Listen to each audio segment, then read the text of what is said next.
Oh my gosh, particles pop in and out of existence. You try to measure it and it's not there anymore, but you saw it there a moment ago. Weird, crazy things were going on inside the atom. You can't get crazier than quantum physics. These are fluctuations in early quantum physics. Quantum physics is a fascinating understanding of the structure of matter on a small scale.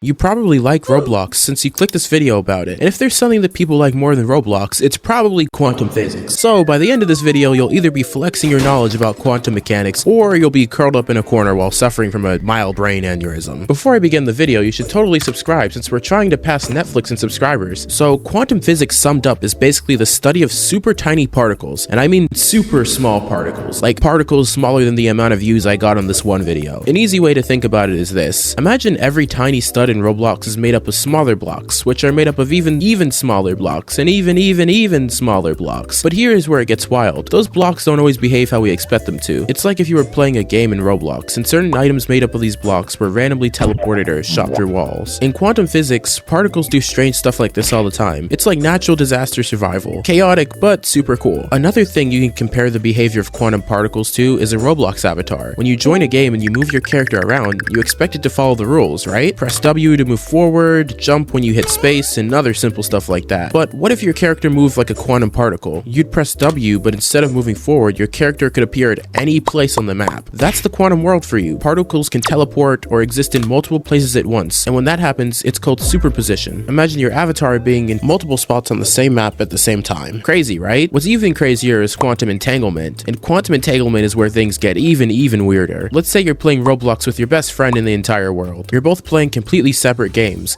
but somehow when your friend moves their character, your character moves too at the exact same time. That's basically how quantum entanglement works. In quantum physics, two particles can be linked together no matter how far apart they are. If something happens to one particle, it instantly affects the other. So it's like having two Roblox avatars that share the same controls but in separate games. It's pretty spooky, but it's actually really awesome. Now let's talk about something we all know too well in Roblox. Probabilities. Have you ever played a Roblox game and opened a loot box? Sometimes it's a loot box you have to get when you log into a game after a certain amount of time, or sometimes you have to complete actions in order to get it. But every time you open a loot box, you pray to get a legendary item, but instead, you might end up with a common one. While that might suck, it's actually how quantum uncertainty works. You never know exactly what you'll get until you actually open it. In the quantum world, particles don't have definite states until you observe them. It's like that rare Roblox item. It exists in probability, but until you click open, you have no idea what will actually come out. Finally, let's talk about quantum computers. Think about your current device. It runs Roblox pretty well, right? But a quantum computer? It would be like running Roblox on max settings while having 1,000 games open at once with no lag. Quantum computers use those weird properties of quantum particles to do calculations at absolutely insane speeds. Imagine being able to play a massive Roblox game with thousands of items and thousands of players rendering on the same server at the same time without it all crashing. That's the power of a quantum computer. And if you did have a quantum computer, you'd be able to join my Discord way faster than a normal computer could, but then again, you can still do it now, because that was the basics of quantum physics explained in Roblox terms. I hope you learned something.